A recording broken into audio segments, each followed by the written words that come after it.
Mas, primeiro, antes da gente falar sobre dessa vitória contra o Vasco, eu sei que o torcedor está querendo muito que a gente fale, né? Porque na nossa enquete lá do nosso canal, no WhatsApp, o pessoal votou muito nessa opção. Quero começar do sorteio da Libertadores, né? Flamengo e Bolívar, de novo. Renato, o que você achou desse confronto, né? De novo, o Bolívar, um time que o Flamengo teve dificuldade de enfrentar, altitude, enfim, muito bem-vindo. E o que você achou desse confronto? Boa tarde, Luísa. Boa tarde, Rodrigo. Eu não achei ruim o sorteio, não. O ruim é só ter que subir o morro de novo, né? Mas, de qualquer maneira, o Flamengo já tem todo o dever de casa, ou pelo menos deveria ter todo o dever de casa feito a respeito do Bolívar. No primeiro jogo, levou um time reserva, perdeu.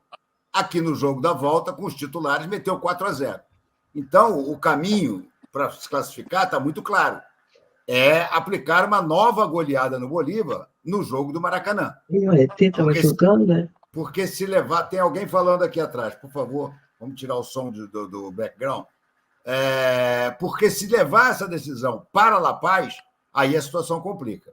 Se o Flamengo for para La Paz com apenas 1-0 de vantagem, é uma coisa bastante difícil de manter lá em cima. Ainda que dessa vez provavelmente vá com todos os titulares para jogar lá em cima, coisa que não fez no primeiro jogo lá em La Paz.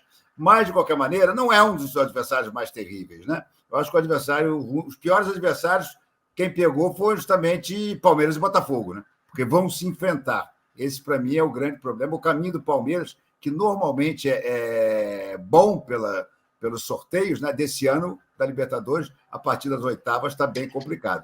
O Flamengo, acho que tem tudo para ganhar do Bolívar, desde que faça o resultado no primeiro jogo, e depois deve pegar ou o Peñarol ou quem vier do grupo entre Strongest, Huachipato e Grêmio, né? Eu só espero que não seja mais o Strongest, para mais uma vez o Flamengo ter que subir o topo da montanha. Mas eu acho que o caminho para o Flamengo até as semifinais, né? Eu acho que estão bem pavimentados. Basta o Flamengo não fazer bobagem. Se o Flamengo jogar o que jogou contra o Vasco, eu acho que tem todas as chances de chegar a essa semifinal.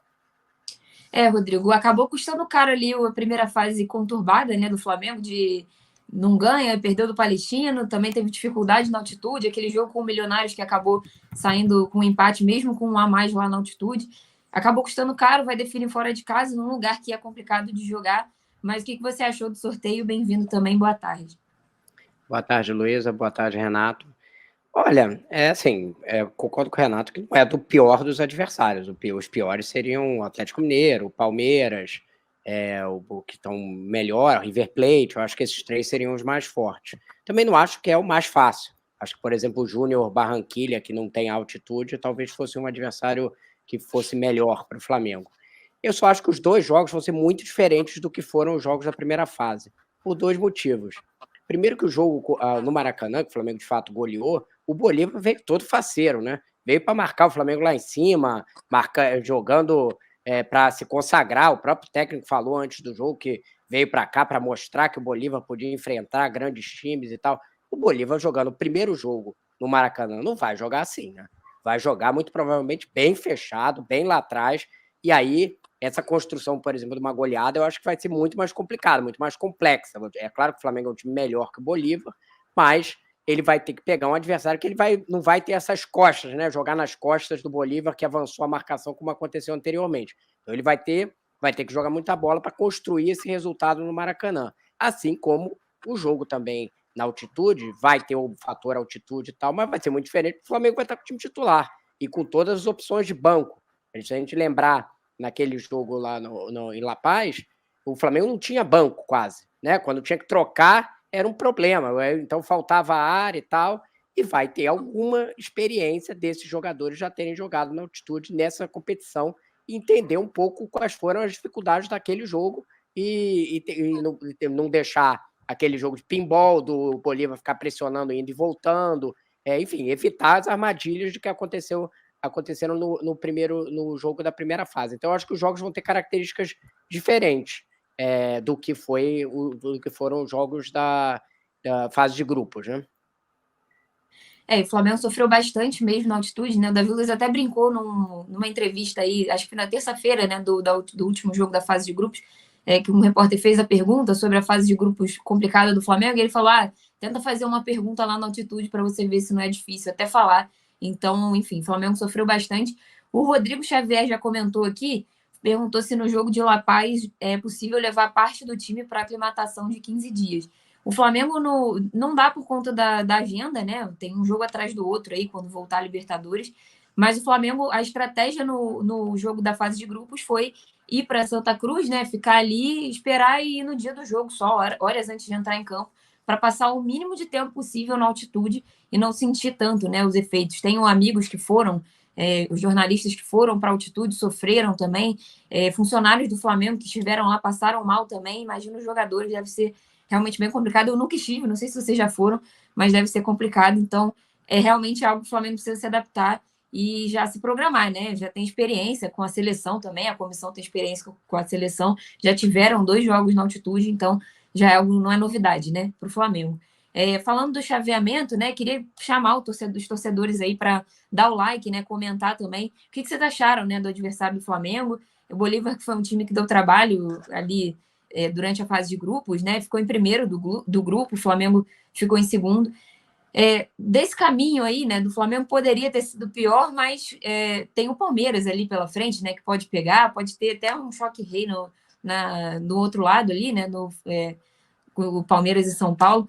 Vocês acham que esse chaveamento, o Flamengo acabou dos males o menor ou vai ficar meio complicado, Rodrigo? O que você achou? É um chaveamento difícil, mas assim, na semifinal, né, digamos assim, porque nas quartas vai depender aí de estar o Grêmio. Eu também não acho o Grêmio um time fortíssimo, mas é um time brasileiro que tem tradição de Libertadores e tal.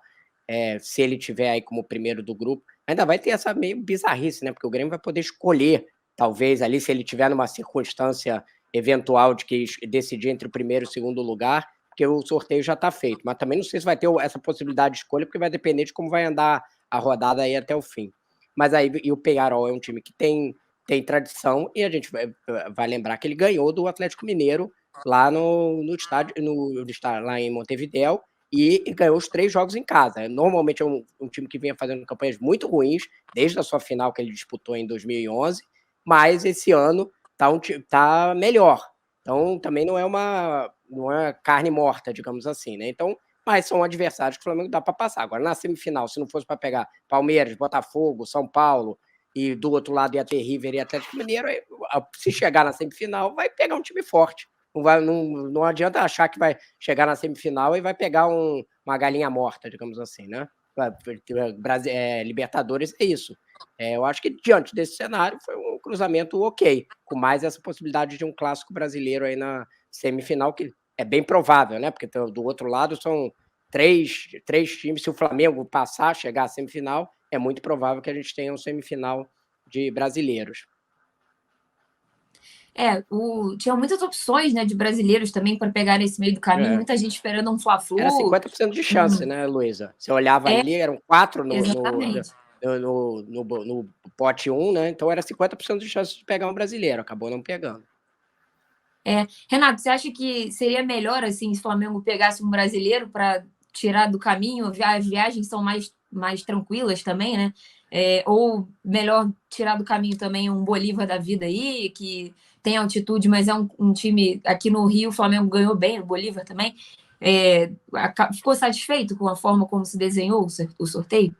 Eu falei já há algum tempo que, para mim, o adversário ideal para o Flamengo, tirando, claro, o Júnior Barranquilla, seria o Fluminense. Eu preferia que o Flamengo tivesse caído no sorteio com o Fluminense do que com o Bolívar. Porque contra o Fluminense são 2 jogos no Maracanã.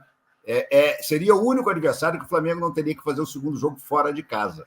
E mais do que isso, o confronto deste ano entre Fla-Flu é muito favorável ao Flamengo. O Flamengo ganhou 2 jogos e empatou 1. E o que empatou 1, empatou quando não precisava. Qualquer resultado para ele que não fosse a derrota servia. Ainda teve um gol do Pedro mal anulado. Então, acho que o Fluminense seria o resultado ideal. Mas o Bolívar não é ruim, não é ruim. Em relação ao lado da chave, não é ruim, que eu digo no sentido de não foi ruim pegá-lo, entende? Mas a questão ao lado da chave, você não tem muita opção. Você tem de um lado Atlético e River. E do lado de cá, Palmeiras ou São Paulo, ou Botafogo. Eu prefiro o lado que o Flamengo está. Eu prefiro o lado que o Flamengo está por um motivo muito simples. O Atlético Mineiro está muito bem e o River, vai ser difícil eliminar o River esse ano. Quando Comebol, sabendo que a final é no Monumental de Nunes. Eu acho que a torcida da Conmebol inteira para a final é com o River Plate no Monumental de Nunes e River Plate campeão. Vai ser uma pedreira para os brasileiros serem campeões esse ano. Mas eu prefiro enfrentar o River Plate só na final e não no meio do caminho. E o Palmeiras, por exemplo, não atravessa uma boa fase. O Palmeiras está tendo até bons resultados, mas se você for olhar o desempenho do Palmeiras, o Palmeiras está penando para ganhar, está penando para conseguir os resultados. Então, esse Palmeiras e Botafogo, por exemplo, vou dizer uma coisa, não me surpreenderei se o Botafogo passar. Eu acho que o Botafogo está jogando mais bola do que o Palmeiras nesse momento. E o São Paulo, com o Zubeldia, também me parece estar no melhor momento. Então, sinceramente, eu preferi esse lado daqui da chave, onde está o Flamengo, do que você encarar do lado de lá o Atlético Mineiro ou o River Plate, que me parecem os grandes favoritos para fazer a outra semifinal. Lembrando que as oitavas de final são na semana de 14 e 21 de agosto, né? Então tem um bom tempo ainda, tem uma Copa América pela frente, tem uma janela de transferência pela frente também, né? A gente não sabe o que vai acontecer, vamos comentar disso daqui a pouquinho. Então, tem muita água para rolar nessa ponte aí. O Flamengo está muito bem agora, vamos ver como é que vai chegar em agosto, né? Também. O Flamengo já mostrou que em um mês tudo pode mudar. Enfim, todos os clubes, né? Vamos ver como é que eles vão chegar para agosto. É sempre imprevisível, né? É importante ressaltar que essas análises todas são feitas se as partidas acontecessem já, né? Porque demorando esse tempo todo e tendo a janela, pode haver realmente uma transformação muito grande. Muito grande. Pode algum desses clubes aí contratar 2 cracassos, inscrever e disputar as oitavas e as quartas e a partida aí na Libertadores com esses 2 cracassos. Então, essa análise que eu acho que todo mundo está fazendo, ela é para a situação atual. Mas ninguém me garante que o Atlético Mineiro, lá com os milionários, lá, os R's, não vão, de repente, abrir o bolso e trazer 2 craques da Europa. O próprio Palmeiras, se a Leila resolver trazer um dinheiro, o Textor é um cara que tem dinheiro suficiente para chegar lá e buscar um cracão. O próprio Flamengo tem dinheiro, se quiser, para investir e dar uma melhorada. Então, as análises são todas ainda um pouco, vamos dizer, em cima do que acontece hoje em dia e não necessariamente do que vai acontecer quando as partidas acontecerem.